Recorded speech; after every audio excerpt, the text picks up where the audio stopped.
சபரிமலை தமிழ்நாடு அரசு விரைவு பேருந்தில் பயணம் செய்ய இதுவரை 1675 பக்தர்கள் முன்பதிவு செய்திருப்பதாக அண்மை தகவல் வெளியாகியிருக்கிறது.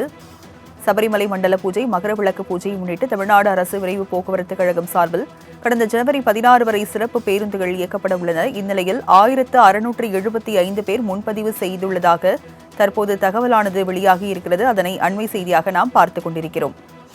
சபரிமலை செல்ல 1675 பேர் முன்பதிவு செய்திருப்பதாக தகவல் வெளியாகி இருக்கிறது. விவரங்களை செய்தியாளர் சந்தோஷ் வழங்க கேட்கலாம்.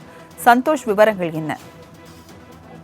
வணக்கம் ராஜலட்சுமி. சபரிமலை மண்டல ஜோதி மற்றும் மகர ஜோதியை முன்னிட்டு தமிழ்நாடு அரசு விரைவு போக்குவரத்து கழகத்தின் சார்பில் கடந்த 15ஆம் தேதி முதல் ஜனவரி 16ஆம் தேதி வரை சிறப்பு பேருந்துகள் என்பது இயக்கப்படுவதாக போக்குவரத்து கழகம் சார்பில் அறிவிப்பை கொடுத்திருந்தனர். அந்த வகையில் தற்போது வரையிலுமே சபரிமலை செல்வதற்காக 1675 பக்தர்கள் இதுவரை முன்பதிவு செய்திருப்பதாக தகவல்கள் கிடைத்திருக்கிறது.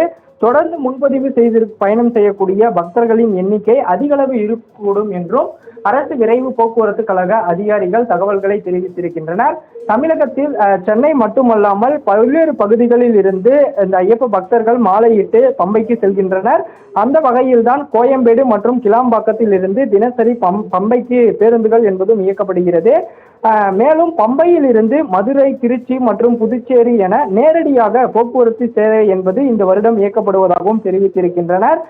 குறிப்பாக இந்த ஊர்களில் இருந்து தினமும் பம்பைக்கு பேருந்துகள் இயக்கப்படக்கூடிய நிலையில் தமிழ்நாடு அரசு விரைவு போக்குவரத்து சேவையை பயன்படுத்தும் சபரிமலை ஐயப்ப பக்தர்களின் எண்ணிக்கை இன்னும் அதிகரிக்க கூடும் என்ற தகவலையும் தெரிவித்திருக்கின்றனர். கடந்த வருடத்தை போன்றே பல்வேறு ஏற்பாடுகள் என்பதும் தமிழக அரசு சார்பிலும் அதே போல அரசு விரைவு போக்குவரத்து கழகத்தின் சார்பிலும் தெரிவித்திருக்கின்றனர்.